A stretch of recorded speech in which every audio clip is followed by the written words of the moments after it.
I talked a little bit about this morning my view on returns, but I do feel like it could take a whole day. It's growing in the amount of conversations, obviously, I have, but I think retailers and a lot of providers like Signifyd, and it's why we're happy to have this panel. E-commerce returns, as I mentioned earlier, is about 20% of all purchases end up getting back. It can go up to 30% depending on the category. Store purchases also have a high rate of return, on average 10%. I think it's also amazing how much even one person can return.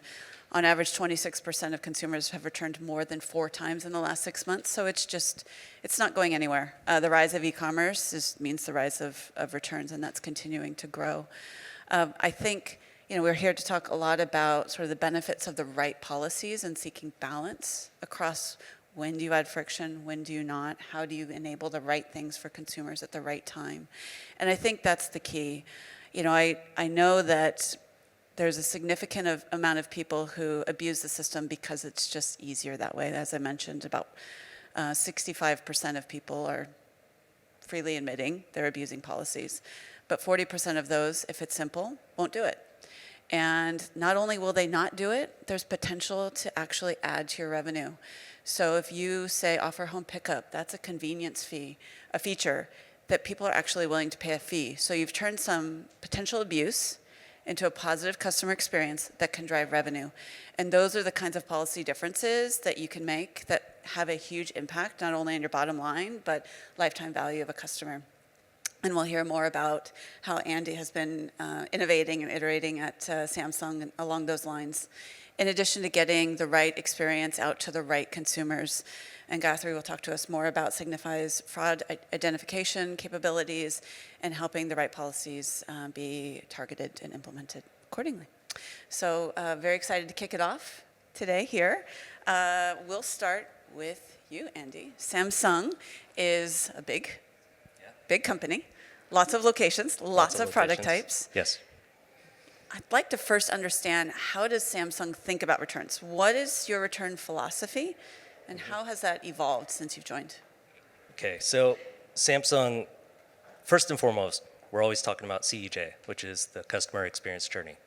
So from the moment you purchase a product to the moment you receive it, everything after that, using the product, the service that you get, warranty issues, and returns, we always want to make a positive customer experience, and that is absolutely our main goal. Samsung e-commerce is a relatively young division of Samsung. In 2019, we did about $50 million. Last year, we closed out at over $2 billion. So we've had to grow really fast. And during that growth, everything was focused on forward operations, get product to customers, make sure they get it quickly, make sure we receive the money. Not a lot of attention was paid to the reverse side. So making the customer experience on the reverse side, there were a lot of pain points for customers. It wasn't easy to do one-click returns. Oftentimes, and I hate to admit, we'd hold customer money for up to 60 days. Refunds just weren't happening in the time frame that we needed them to. So since taking on returns, I've had to essentially approach all these different problems, quantify them, and really develop plans around how to address them. Yeah. So it's been quite the ordeal. Again, I mean, not a lot of attention was paid, and we've had to completely redevelop processes from the ground up. Was there a tipping point that made that finally a focus area for your company? Yeah, I mean, NPS, everybody's talking about NPS. NPS scores were suffering in a big way. Internal Samsung employees and talking through their experiences and some of the issues that they had. That was always, first and foremost, very front and center in hearing about the bad experiences. So, I mean, it was very apparent that the reverse side, we had a lot of problems there. Yeah. Okay. Yeah. And how about you, Gayathri? What are you seeing within Signifyd's customer base? Yeah, I think definitely for Signifyd, our focus being addressing risk across the customer journey, really helping our customers maximize revenue from a risk perspective across any point in the journey.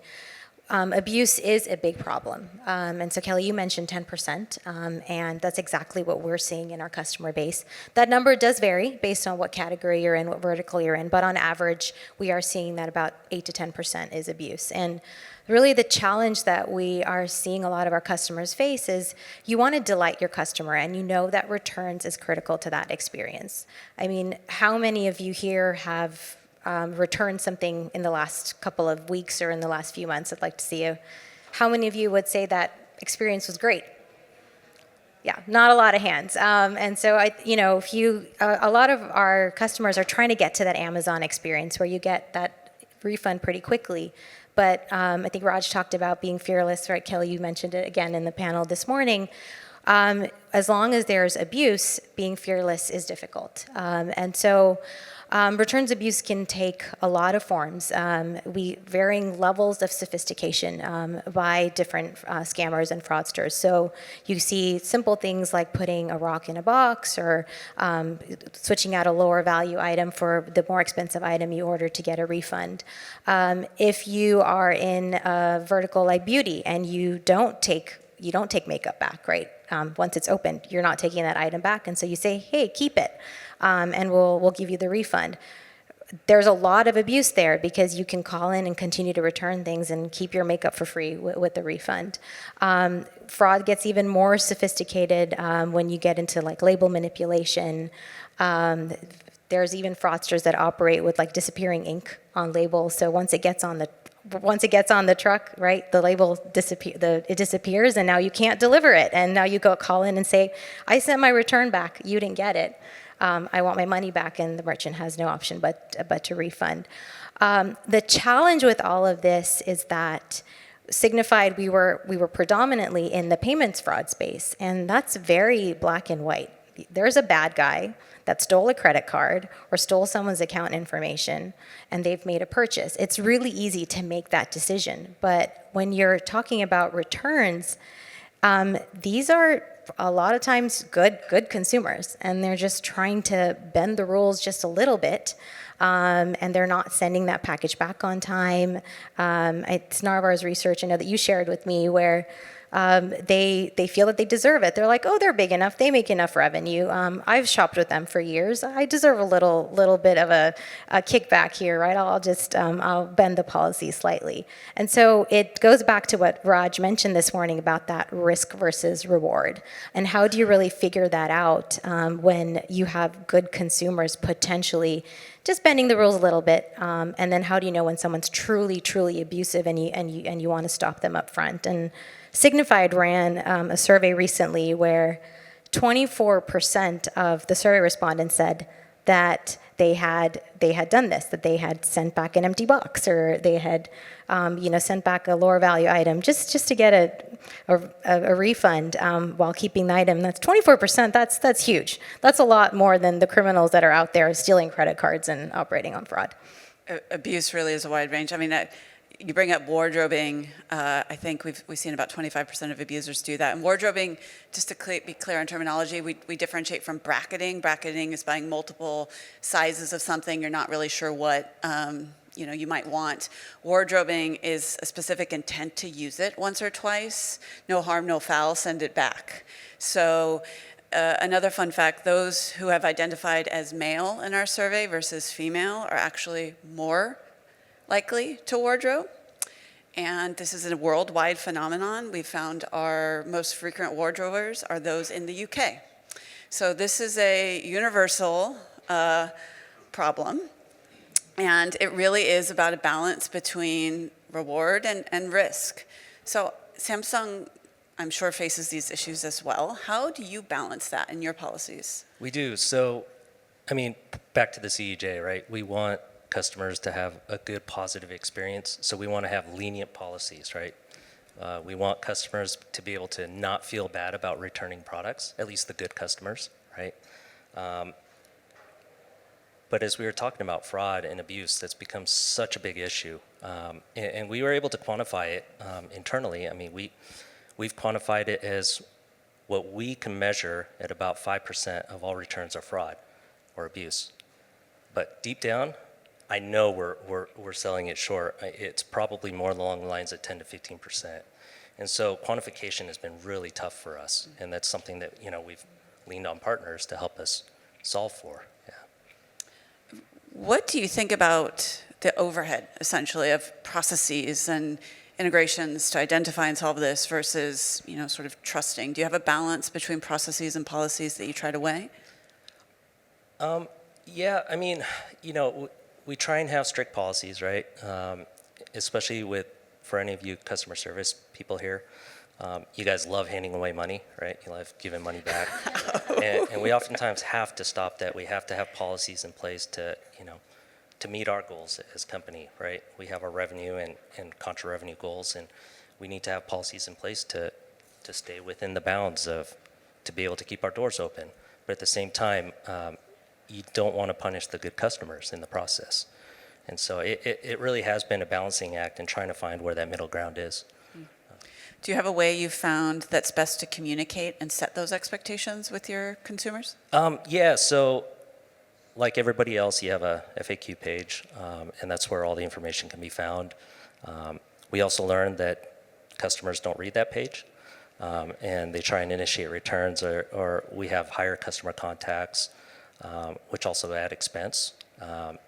But so at every step of the process, when somebody's initiating a return, we want to have a contact point. That's a potential contact point. And every contact point is a potential, again, positive experience against that CEJ.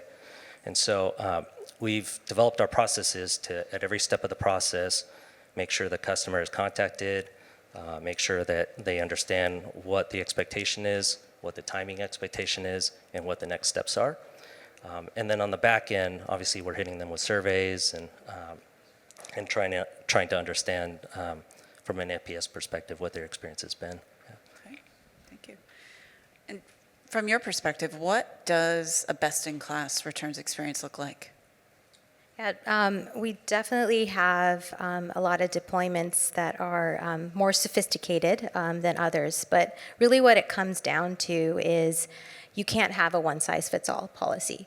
Ideally, you want to be able to roll out the red carpet for your best customers and then create a little bit of friction for the worst, maybe a lot of friction if you have repeat abuse. And so some of our kind of most customized, sophisticated deployments where they're really taking the customer experience equation into play versus stopping fraud. Because I think if you reward good experience, you will eventually also reduce the fraud. So with in terms of kind of if you were to customize, let's say that you have a really good customer, right? They're always sending their packages back. You have that data. Customer lifetime value is great. They're shopping with you frequently. You really do want to roll out the red carpet for them. You want to give them that refund as fast as possible. Potentially, obviously, offer a free return versus a paid return. If you have options like a pickup option or easy drop-off if you partner with somebody like Happy Returns. Those are all kind of red carpet type experiences that you can roll out to your best customers to make that process easy so that they shop with you again and again. Think about 75% of customers that in a survey that we had done, if they had a bad return experience and they had to wait too long for their refund, they don't shop with the brand again. And so you've converted that customer, you've invested so much into converting that customer, you don't want to lose that conversion through the return experience. For average, for your kind of, you're not sure, they're probably not high customer lifetime value yet, but not abusive either. Give them the usual experience, right? Wait for that package to come in, and then you refund once you've been able to inspect the return and that it's not abusive. And then you get to your riskier customers. Maybe there's been some abuse before. There's various ways that you can introduce friction. You could potentially give them a paid return, create that friction point. You could go to the extent of me even saying that when they're actually buying and at the cart, you could say it's final sale, and we do have customers that do that as well. They've abused it so much that you do not want to give them the option to send it back, and so you say, hey, this is final sale, you can shop with us, but you can't return it.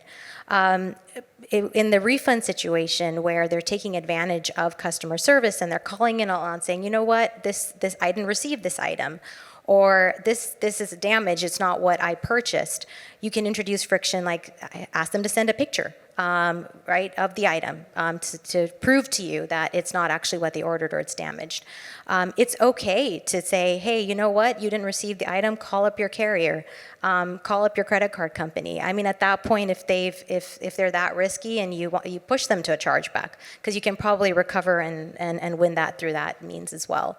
And so we do, of course, see also at some point, right, you see customers getting banned, right, after a certain extended time, right, because they've repeated the abuse so much. It's like, you know, and I think that's okay if someone's been that repeat abusive. But I think the essence here is that it is really about being able to customize all of these different experiences so that you're rewarding your best customers and at the same time introducing probably the most friction for the riskiest. I'm glad you brought up that known customer. I mean, that's often what we've found is the easiest first starting point, and we integrate a lot with retailers to just take in their restricted lists. And so it's a simple identification. It's not super complex, but retailers are maintaining these. We do take them in along with the order data. We know who is, you know, coming to process the return, and that's at least a first gate that we can interject in the process, and then you get more sophisticated along with the, you know, sort of multiple ID scenarios and the likes. Yeah, and the fraudsters, I mean, they are abusers and fraudsters. They are getting very sophisticated in how they're hitting us. And Blaze, who's, you know, our fraud guy for Samsung, he's, you know, he tells us they're hitting us on all fronts right now. I mean, it's gotten really bad. It's not just, you know, a singular type return that we're looking at, and it's not just a single channel. I mean, Samsung, we have, you know, 3 distinct lines of business, you know, mobile, home electronics, and digital appliances. And so those 3 categories have their own unique forward and reverse operations, right? So we have to design processes around 3 different unique cycles or operating systems. And so it's been just a constant challenge for us to stay on top of it and really identify what's abuse, what's fraud. And if you can imagine, you know, we have reports of our digital appliance customers that we have images of their installed products claiming they never received it, right? And I mean, it's things like that. But more on the sophistication front, even the returns that we receive, like you were saying, boxes of rocks or acorns or whatever it is. I mean, it's been getting worse and worse, and we're seeing return rates go up. We're seeing fraud and concessions all on the rise, and it's really been hitting us in the last year to 2 years. Yeah, I've had several conversations, I think, around the floor about how this has taken a surprise jump in my list of things that I've been talking about this year, and I think you're not alone. I did not get an official policy on whether or not we could take audience questions. I believe, though, that we have a little bit of time. If anyone has 1 or 2, I think I can repeat it. If you want to shout out in the back? I can shout it out. Yeah. What has been an edge case or anomaly that you've seen, let's call it the last 6 to 12 months, that has become a budding trend in the return space that you're now paying attention to? So to make sure everyone heard, what's an anomaly that we've seen that is starting to become a growing trend? Okay. What started as a blip is now becoming more significant. So one of the friction points that we introduced was requiring police reports on product not delivered reason codes, right? What we're seeing now is now the fraudsters understand we need police reports, so they will fabricate police reports, right? And that's been huge. And for us, there's high impact. The ASP on something like that, I think we're on a police report sale, I think we're upwards of $1,500 to $1,800. So every time one of these fake police reports come in and they're not validated, right, we're giving that money away, right? And so now we have a new system in place where we actually will contact the local municipality or whoever the law enforcement agency is to actually confirm these police reports. But that's been on the rise lately. I think also, you know, just like we've in other areas of fraud. We've had professional kind of fraud rings. You're starting to see that in the returns and refund space as well. So there are now full-fledged businesses coming up that they'll take a cut of the refund and they'll help you manipulate the process. I mentioned label manipulation earlier, so that's one way that they do it, disappearing labels. I think they even go to the extent of having like self-destructing packages. So yeah, it blows up on the truck and then it disappears, and you can claim that your package was lost. So it's crazy what these professionals will do, but it's definitely up and coming trend. And part of that fraud ring, actually something that we uncovered is they're actually recruiting people at FedEx and UPS hubs. And so when they see products that are addressed to one of our warehouses on the reverse side, they will pick those out, cut it open, take the product out of it, seal it back up, and let it continue on its way. Yeah, so that's another trend that we're starting to see, and that popped up maybe about a month ago. Yeah, so it's just whack-a-mole, I'd like to maybe take a spin on the positive side to answer that question, because not all hope is lost with humanity. Okay, let's be sure that we. It's always surprising to me how few retailers take advantage of very commonplace things in stores online. Exchanges. 45% of returns are because of wrong size and color. It is hard, but not impossible, and we have ways to make it rather quite simple to get inventory data in to offer an exchange as part of the return flow. That has significant adoption and redirection potential. We're not talking about mitigating fraud, but we're talking about real revenue retention. Then when you combine it with authenticating the good actors, if we will, you can offer instant credit. And 3 out of 10 shoppers will take credit on a gift card if it's instant. And when they go back and they spend that gift card, I'm sure any merchant in here will tell you they spend more than what's on that card. Up to double, we've seen. So, really, the amount of retailers that we know that have actual exchanges enabled in their returns flow is shockingly low. So it should not be a blip. Let's make it an adopted thing. Let's get over the inventory hump. We can help you. But those are some things to really get the revenue back flowing and offset some of the crazy side bits as well. One more? You have a mic available for, there we go. You got a pretty loud voice, but I'll use the mic. This one's kind of for Gayathri, I think. So I'm really excited about utilizing the merchant network in Decision Center. Right now, we have to rely on chargebacks to kind of be the common denominator between merchants. Do you see a path to maybe you guys acting as a facilitator to bring merchants together and standardize the way we define an abusive returner or refunder so that we could share that network data more consistently? Yeah, no, absolutely. And John, we're very excited to partner with Abercrombie on returns abuse. But that's exactly what our goal and our vision is that we're able to build this consortium of merchants that are sending us back the returns fraud signals. We're partnering with Narvar as well. We're currently working on the integration so that we can get that return signals from them as well, right? We serve as their kind of fraud review process. We get the feedback from them. But we're standardizing fraud reason codes. One of the biggest challenges in this space is the fact that I think Andy spoke about kind of instrumenting the fraud problem to begin with. The chargebacks have a standardized classification approach. Returns fraud doesn't. And so through our deployments, we want to standardize those fraud reason codes so that we can be that feedback mechanism back to you to say, okay, we've seen item not received fraud on the return side across our network from this shopper.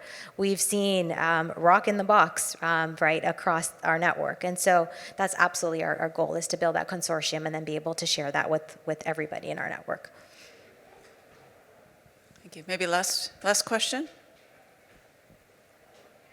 No problem if not, because my final question for these two is, what does the future of returns look like in your sort of world? Yeah, for Samsung, it's a customized return experience for the consumer, right?